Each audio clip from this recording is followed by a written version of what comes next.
33 कोटी देवांचा राजा मी देवेंद्र, महर्षी कश्यप, देवी आदिती पुत्र पुरंदर,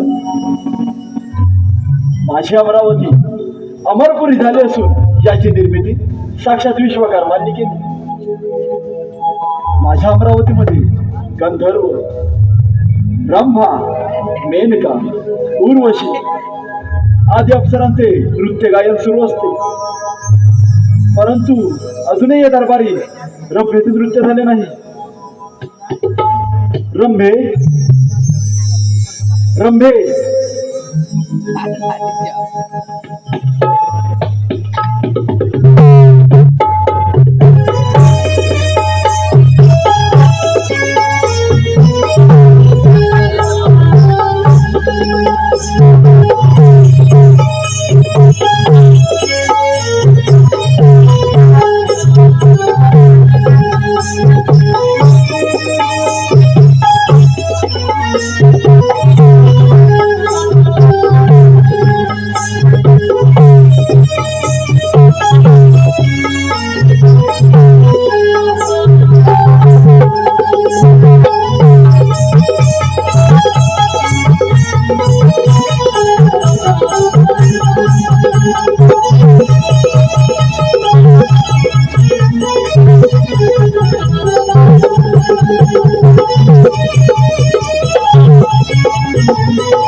शुभाशीष रंभे या इंद्र दरबारी सुंदर असं नृत्य सादर कर.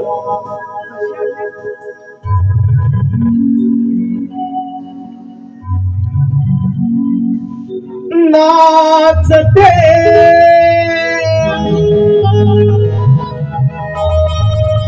इंद्राच्या दरबारी, नाचते इंद्राच्या दरबारी, रूप पाहून आधीचे सुंदरी, रूप पाहून आधीचे सुंदरी, नाचते इंद्राच्या दरबारी, नाचते इंद्राच्या दरबारी,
पाहुनारी से सुंदरी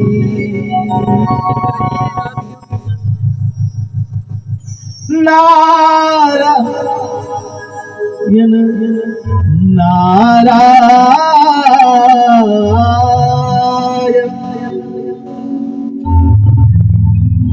नारदाची स्वारी चाले तालावरी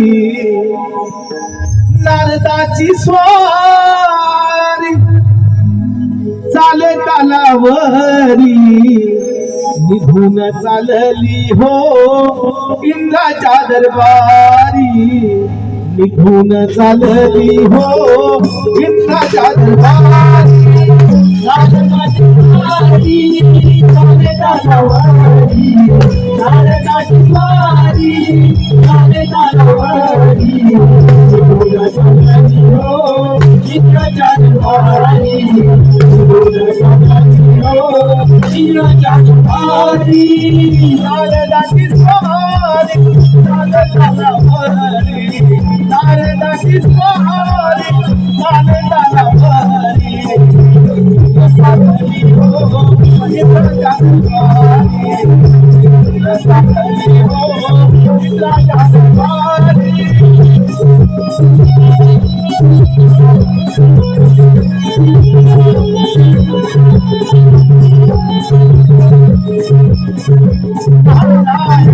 नारायण नारायण प्रणाम देवराज या ब्रह्मपुत्र नारदाचा दंडवत प्रणाम. शुभाशिष देवर्षी, आमच्या अमरावतीमध्ये आपलं स्वागत आहे. देवर्षी, आमच्या अमरावतीमध्ये येण्याचं कोणतं प्रयोजन? नारायण नारायण काय सांगणार देवराज, भूतलावर मोठं संकट आलंय. ब्रह्मदेवाच्या मनाने तो सिंहासूर दैत्य मारता आहे आणि तो तुमच्या या अमरावतीवर आक्रमण करणार, म्हणून म्हटलं आपण सावध राहावं. देवर्षी, आपणा सर ज्ञातच आहे हे अमरावतीचे राज्य मला 14 मनवंतरासाठी मिळालेलं आहे. ते मिळवणं शक्य नाही. त्याचप्रमाणे वज्रासारखे शस्त्र, ऐरावतासारखे वाहन आणि बलदंड बाहूंच्या सामर्थ्यावर हा देवराज या अमरावतीचे रक्षण करण्यासाठी सदैव समर्थ आहे. नारायण नारायण मग ठीक आहे देवराज, येतो मी. देवर्षी, आपण निश्चिंत राहा आणि आपले भ्रमण कार्य असे सुरू ठेवा. नारायण नारायण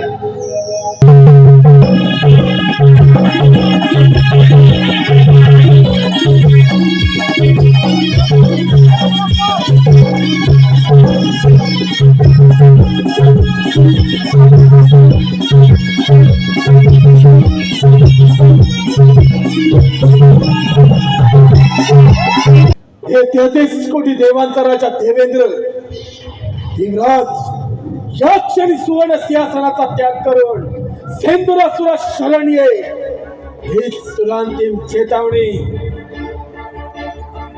हो, दैत्यराज, तू माझ्या अमरावतीमध्ये अतिथीप्रमाणे आला आहेस, त्यामुळे तुझे आदरातिथ्य करणे हे माझे प्रथम कर्तव्य. परंतु एक गोष्ट सदैव ध्यानात ठेव, ही अमरावती मिळवणं एवढं साधं आणि सोपं नव्हे. एक सहस्र अश्वमेध यज्ञ पूर्ण करून हा देवराज या इंद्रपदावरती विराजमान झाला आहे. माझी तुला विनंती आहे, माझ्या अमरावतीमधून माघारी जा. धीमेंद्रा, सेंदुरासुर अमरावतीमध्ये आला तो माघारी जाण्यासाठी नव्हे, तुझ्या छाताडावर पाय रोवून त्या सुवर्ण सिंहासनावर विराजमान होण्यासाठी. दैत्यराज, ज्या मनसुब्याने तू माझ्या अमरावतीमध्ये आला आहेस, तो मनसुबा हा देवराज इंद्र कधीच पूर्ण होऊ देणार नाही. एवढं सामर्थ्य तुझ्या तपोबलामध्ये असेल तर मग हे रणांगणामध्ये होऊन जाऊ दे रणसंग्राम. हे कशाला देवेंद्रा, आज या युद्धाची समरभूमी अमरावती.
ज्याप्रमाणे तू माझ्या अमरावतीमध्ये आला आहेस त्याचप्रमाणे कित्येक दैत्य या अमरावतीवरती संकट करून आले.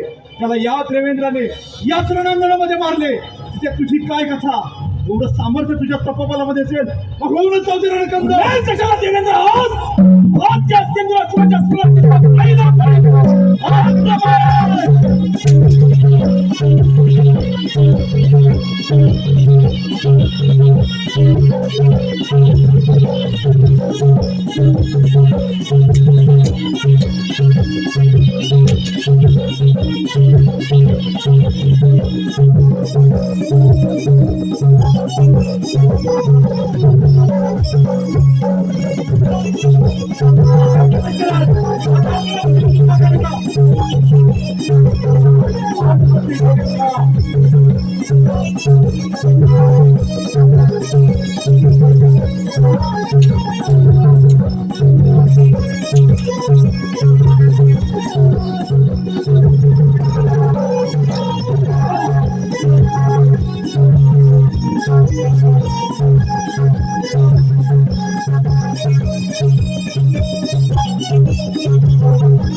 राज निशस्त्रावरती शस्त्र चालवणे हा योग्यता धर्म नव्हे.